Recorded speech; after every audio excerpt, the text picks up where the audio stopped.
Père, au nom de Jésus-Christ, nous voulons te dire merci.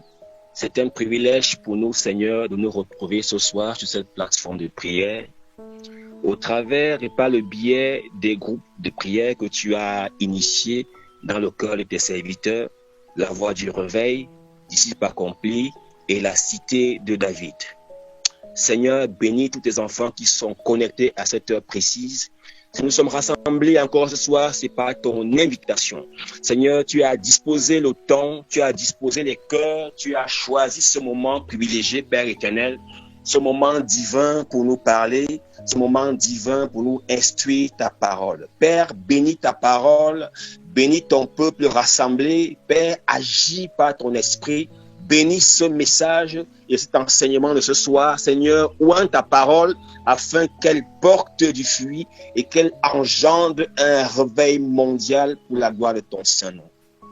Que ce message ne soit pas seulement entendu, mais qu'elle soit vécue. Que Dieu fasse de cette parole une clé, une lumière et une direction nouvelle dans ta vie, de chacun de nous.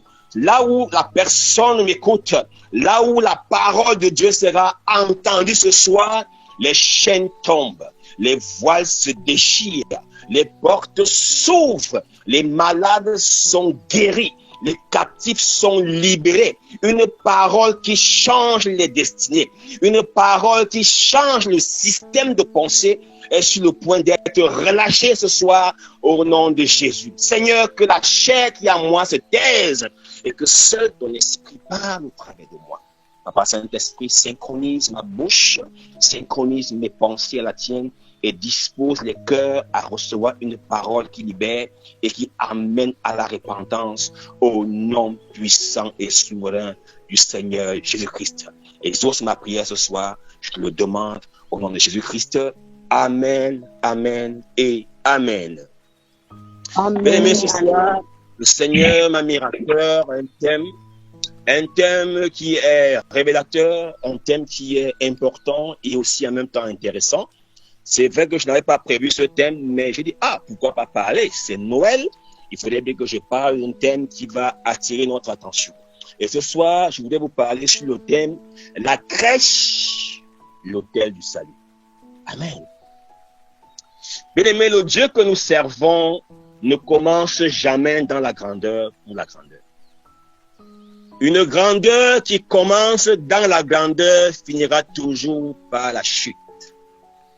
Lorsque je vois Adam, je vois en lui un sérieux problème.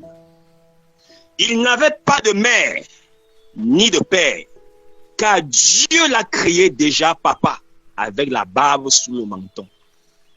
Il n'a pas connu comment un enfant marche à quatre pattes, car Dieu l'avait créé. Il a commencé à marcher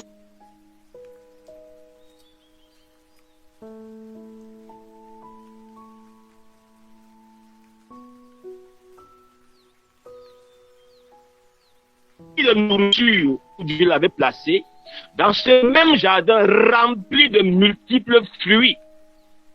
Devant un petit test de nourriture, devant un petit test de fruits, il est tombé. Un jardin plein d'abondance, mais il est tombé parce que la grandeur a commencé par la grandeur. Il a échoué devant un petit examen de fruits. Mais quand le deuxième Adam, qui est Jésus, arrive, alors lui, il a refusé de naître papa comme Adam, avec la barbe sous le menton. Mais lui, il est passé par le ventre d'une femme appelée Marie. Il est passé par la maternité. Il a tété le sein de Marie. Il a rampé à quatre pattes. Il a atteint 12 ans, 15 ans, 20 ans. Il est passé par la petitesse. Et lorsqu'il a atteint la maturité, on l'a amené dans le désert. Il n'était pas dans le jardin comme l'autre Adam. Il n'était pas dans le jardin comme le premier Adam, mais plutôt dans le désert, où il n'y a pas de nourriture, où il n'y a pas de fruits.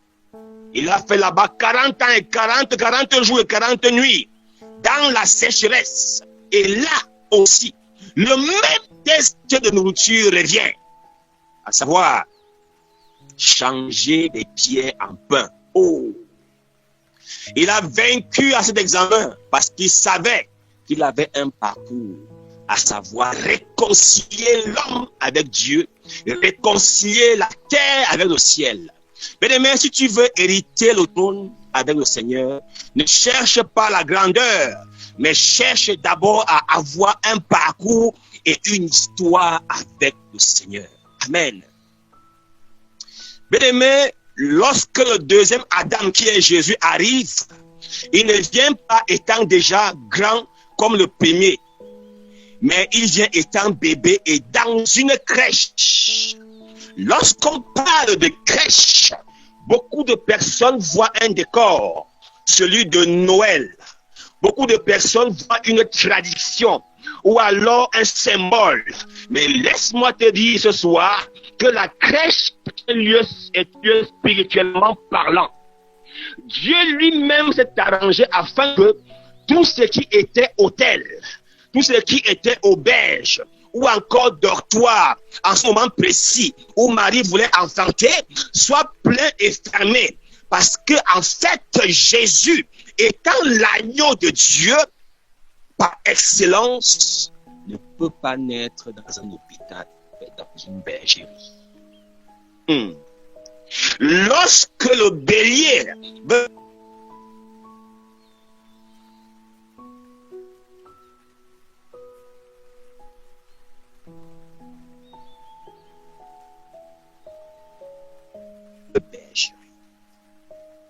la Bible précise qu'à la naissance de Jésus, les mages sont arrivés de Bethléem en Judée pour l'adorer. Bethléem veut dire en deux mots hébreux, Beth et Léem. Beth qui veut dire maison et Léem qui veut dire pain. Comme pour dire, dans un autre contexte, que Jésus est né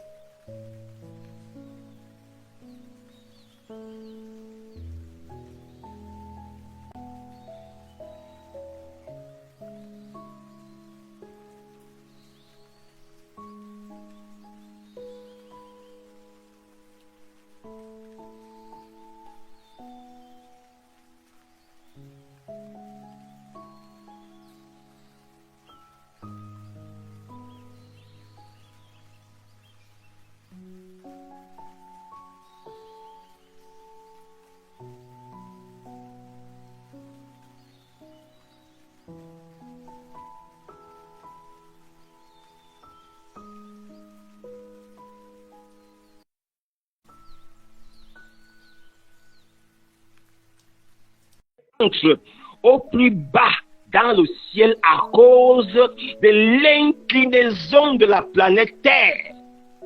Et cela est fait nord de la planète entre le 17 et le 21 décembre. Et après cette date, les jours commençaient à se rallonger. C'est-à-dire que les jours commençaient à être normaux.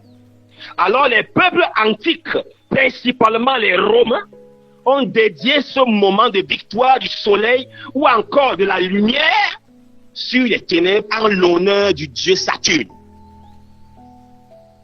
Et ce moment de célébration de la victoire de la lumière ou encore de la victoire du soleil sur l'obscurité a été dédié au dieu Saturne. Cette fête était caractérisée par des échanges de cadeaux, par des banquets, par l'ambiance, des réjouissances, par la fête, et les Romains appelaient cette fête le Saturnal. Est-ce qu'on est ensemble? On est ensemble, donne-moi l'amen. Est-ce qu'on est ensemble, s'il vous plaît? Amen. Amen. Alléluia. Amen. Donc, et dans la mythologie romaine, Saturnus était le dieu de l'agriculture. Il était le dieu des semailles et le dieu du temps. Et cette fête était célébrée en son honneur. À l'honneur de qui? À l'honneur du dieu Saturnus. Cette fête était célébrée à son honneur. Comme quoi, il est le dieu du temps qui avait vaincu l'obscurité en apportant la lumière. Est-ce qu'on est ensemble? C'est-à-dire que les Romains sont en train de célébrer une fête et ils octroient cette fête à un Dieu qui est le Dieu de l'agriculture, qui est le Dieu des semailles et qui est le Dieu du temps. Et ils disent que Saturnus, comme Saturnus est le Dieu du temps, c'est donc lui qui a fait ramener le soleil pour vaincre sur l'obscurité. Alors que le solstice d'hiver est un phénomène naturel que nous voyons même en géographie dans nos écoles. Le solstice d'hiver, c'est quoi? C'est que les jours sont plus longs que les nuits. Les nuits sont plus longues que les jours, tant pour moi. Pendant un temps. Et après donc, quand la planète reprend sa forme normale vers le soleil, alors la lumière apparaît. Et eux, ils se disent que c'est un autre Dieu qui a fait cela. Alors, au milieu donc du 2e siècle après Jésus-Christ, on ne connaît pas encore la Noël. On ne connaît pas encore la fête de la Nativité. Alors, plus précisément, en l'an 274 après Christ, l'empereur Aurélien change légèrement cette fête en intronisant un autre mot, un autre contexte ou encore un autre label. Alors, l'empereur Aurélien change et donne un nouveau label et il dit c'est la fête du soleil invaincu. Nouveau label de l'empereur Aurélien en l'an 274. Désormais, ce n'est plus la fête Saturne, mais plutôt la fête du soleil invaincu. Et qu'est-ce qu'il fait? L'empereur Aurélien fixe la date du 25 décembre. Comme quoi, il voulait lui aussi célébrer la renaissance du soleil. Ça, c'est au milieu du 2e siècle après Christ. Maintenant, au 4e siècle, l'empereur Aurélien n'est plus là. Il est mort. Maintenant, c'est sous le règne de l'empereur Constantin. Quand l'empereur Constantin arrive au 4e siècle, Constantin Ier, qui avait déjà favorisé le christianisme en le légalisant, alors Rome ou encore l'Église veut convertir les gens au christianisme. Alors, voyant que Jésus est la lumière du monde et n'ayant pas la date exacte de la naissance de Christ, se rappelle donc que la fête saturnale qui était dédiée au Dieu de la lumière, alors ils vont s'accaparer de cette date du 25 décembre.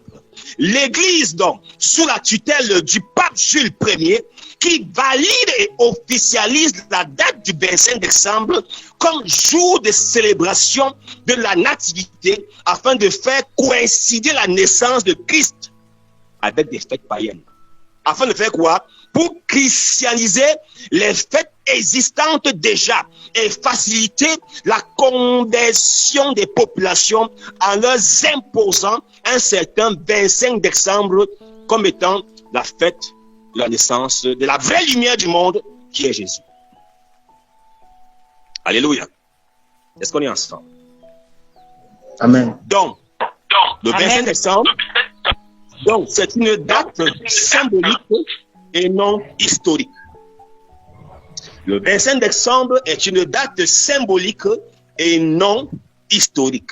Et je me réjouis de cette fête qu'on appelle vulgairement, de cette fête païenne qu'on appelle vulgairement Noël. Bien aimé, je me réjouis de cette fête. Pourquoi? Parce qu'on parle de Jésus.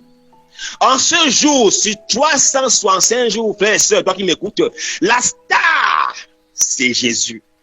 Bien aimé, nous ne croyons pas en Noël, mais nous croyons et pensons qu'il est bon que le monde entier se rappelle chaque année, au moins un jour, sur 365 jours, que Jésus est venu au monde pour racheter l'humanité. Bien aimé, c'est le seul jour dans le monde où les médias de tous les pays du monde en parlent.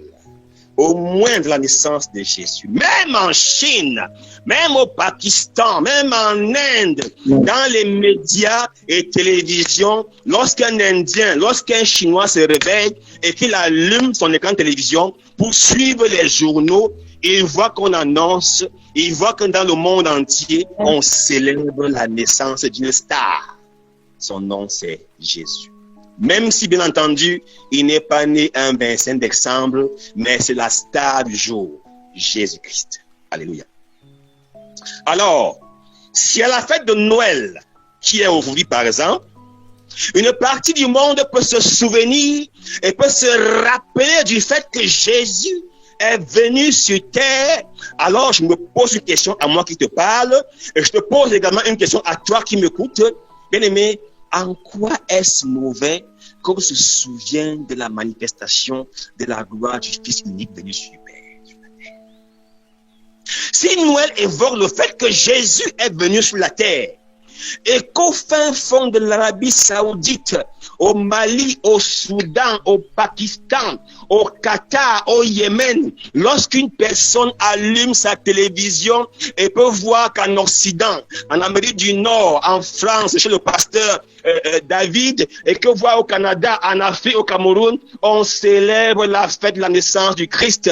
Et ils vont se poser une question. La fête de qui? Ah ben oui, la naissance de Jésus. Mais dis-moi, c'est qui Jésus? C'est qui on célèbre qui comme ça? C'est même que on parle, toutes les chaînes, on ne parle que de lui. La naissance de qui? La naissance de Jésus. Elle lui dit que comment peuvent-ils chercher une personne qui n'ont jamais entendu parler?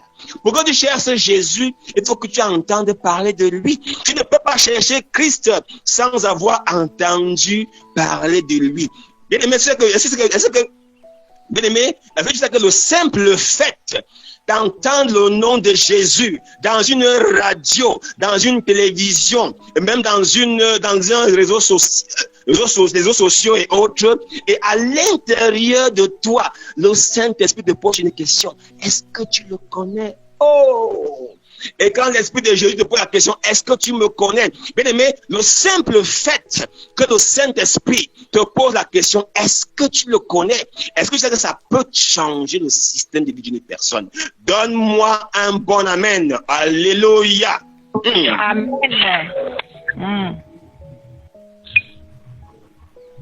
Bien aimé, nous ne croyons pas en Noël. Mais nous nous réjouissons ce jour.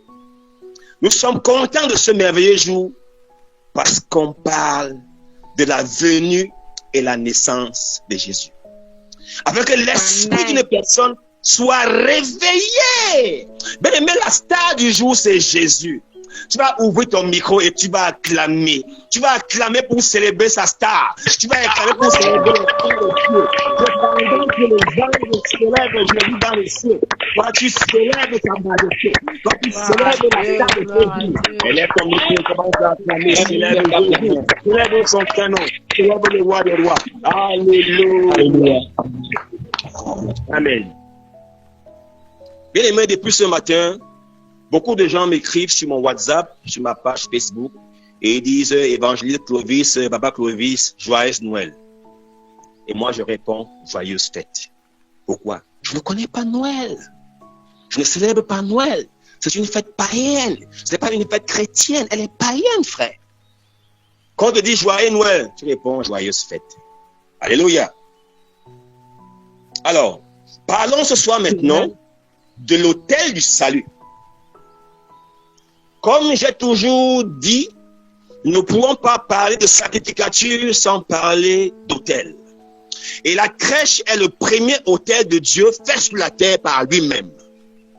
Et pour qu'on parle d'un autel, et pour qu'un autel même parle, il va falloir un sacrifice, et Jésus est le sacrifice, Dieu, le Père, est le sacrificateur, et l'autel est la crèche. La crèche est le premier autel du salut, le point de contact entre le ciel et la terre, l'endroit où Dieu a commencé la rédemption visible de l'humanité. La crèche est le premier autel du salut, où Dieu choisit l'humilité pour sauver l'humanité. Et pour ce soir, je vais t'inviter à lire un merveilleux verset qui se trouve dans le livre de Luc, au chapitre 2, verset 7. Je peux lire rapidement au nom de Jésus-Christ. Luc chapitre 2, verset 7, il est écrit: elle enfantant son fils premier-né, l'emmaillota et le couchant dans une crèche, parce qu'il n'y avait pas de place pour eux dans l'hôtellerie. Alléluia. Bien-aimés, avant la croix, il y a eu la crèche. Avant le sang, il y avait l'enfant donné par Dieu. Amen. Bien-aimés, lorsqu'on parle de Noël, beaucoup de personnes voient les décorations. Beaucoup de personnes voient les cadeaux, les lumières, les fêtes, les réjouissances. Mais très peu de personnes discernent le message spirituel qui est caché derrière cette fête païenne cachée derrière la crèche. La crèche n'est pas une décoration. La crèche n'est pas une prédication. La crèche est un message silencieux de Dieu. La crèche est le premier autel sur lequel Dieu a déposé le salut du monde. La crèche n'est pas un hasard. La crèche n'est pas un hasard, bien-aimé, ni un accident, mais c'est un choix divin. Dieu est souverain et rien n'a été fait au hasard ou par manque. Si Dieu aurait voulu un palais royal pour son fils, il l'aurait fait. Si Dieu aurait voulu un hôpital royal pour son fils, il l'aurait pourvu. Mais Dieu a choisi la crèche. Dieu a choisi une étable, une mangeoire, un lieu méprisé pour son fils unique. Pourquoi? Dieu commence toujours ses grandes œuvres dans l'humilité. Écoute-moi très bien, je vais reprendre. Dieu commence toujours ses grandes œuvres dans l'humilité et non dans le prestige et non dans la gloire. Pourquoi? Parce que 1 Corinthiens, chapitre 1er, verset 27 dit, mais Dieu a choisi les choses folles du monde pour confondre les sages. Oh, j'aime la parole. Mais Dieu a choisi les choses folles pour confondre les choses folles du monde, pour confondre les sages. Dieu a choisi les choses faibles du monde pour confondre les fortes. Alors, comme pour dire quoi? Comme pour dire que Dieu ne commence jamais par la gloire extérieure, mais par l'humilité. Car les faibles commencements, pour moi, ont toujours un témoignage glorieux. Là, pendant que je parle, le Saint-Esprit me donne le message à une sœur, la sœur Eninares. Le Seigneur me demande de te dire. Amen. Les fêtes commencements ont toujours un témoignage glorieux. Alléluia. Si Dieu commence quelque chose dans ta vie, dans la simplicité, alors ne méprise pas cette chose. Amen. Voilà pourquoi Zacharie, au chapitre 4, verset 10, dit ceci. Car ceux qui méprisaient le jour des fêtes de commencement se réjouiront en voyant le niveau dans la main de Zorobabel. Et nous savons tous ce que Zorobabel a fait dans la Bible. Bien aimé, la crèche est le premier autel dans le Nouveau Testament. Voilà pourquoi la Bible dit, dans Jean 3,16, un verset que toi tu connais. Car Dieu a tant aimé le monde qu'il a donné son Fils unique, afin que quiconque croit en lui et ne périsse point, mais ait la vie éternelle. Alléluia. La crèche est une mangeoire pour les animaux. Pourtant, c'est là que va naître Jésus. Imaginez à quel point le sauveur de l'humanité, imaginez à quel point celui qui t'a réconcilié avec le Créateur, imaginez à quel point celui qui a apporté tes péchés, qui a apporté tes malédictions, qui a apporté tes maladies, qui a apporté ta stérilité, ta poisse, il vient au monde, pas sur un lit en or, pas avec une cuillère en or, mais il vient dans une crèche. Jean 6, 35 dit, comme pour dire que celui qui naît dans une mangeoire devient la nourriture spirituelle de l'humanité, c'est-à-dire le pain qui donne la vie éternelle. La mangeoire est destinée pour les animaux, c'est là où on doit manger, c'est là où il n'est pas net et il devient le pain de vie. À la naissance, il y a une crèche en bois.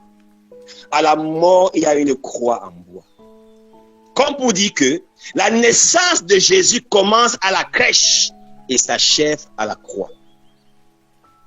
Dieu révèle la naissance de Jésus au berger. et non au prêtre du temple, ni au roi. Il est né sous une étable d'une bergerie. Et les bergers ici symbolisent quoi? Les bergers ici symbolisent la simplicité. Les bergers symbolisent l'humilité. Les bergers symbolisent la vigilance. Nous savons tous, quand tu vois un berger et qu'il a ses moutons, ses brebis, ses chèvres, il est vigilant.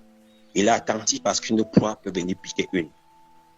Donc, quand on parle de berger, on parle de simplicité, d'humilité et de vigilance. Dieu a caché ces choses aux personnes, même qui étaient qualifiées, c'est-à-dire les sacrificateurs du temple et aux grands prêtres, pour révéler cela aux bergers. Ceux-là qui gardent les chèvres, ceux-là qui gardent les moutons. Et la Bible dit dans Matthieu 11, 25, tu as caché ces choses aux sages et aux intelligents, et tu les as révélées aux petits. Dieu aime bien révéler les grandes choses spirituelles à ceux qui ont le cœur simple, à ceux qui ont le cœur tout petit, à ceux qui sont humbles et non aux orgueilleux. Par la crèche veut nous enseigner et nous faire passer un message très fort. La crèche veut nous faire passer un message violent. 1. Dieu est capable de naître dans un environnement rejeté. 2. Dieu utilise ce que le monde rejette pour se glorifier. 3. Dieu aime bien commencer petit et manifester un grand succès.